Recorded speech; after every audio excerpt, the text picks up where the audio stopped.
Right now, drones are giving first responders in Hampton a new perspective when it comes to fighting fires and even crime in their city.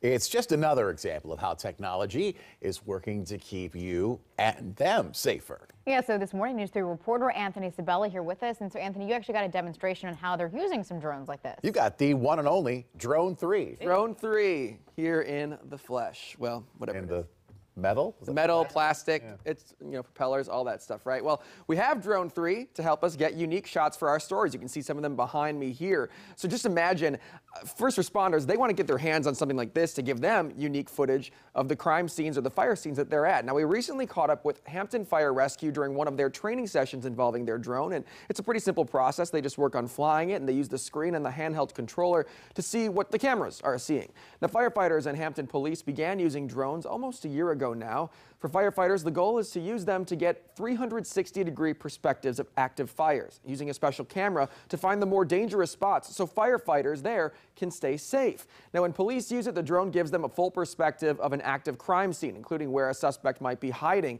so it can keep officers and others like civilians in the area safe. We're told the drone can also help police with response times.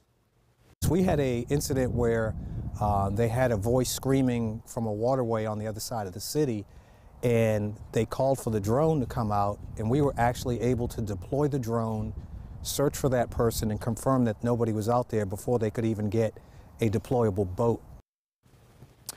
Now, getting the drone off the ground can be a challenge because of all the military activity in this area, particularly with Langley.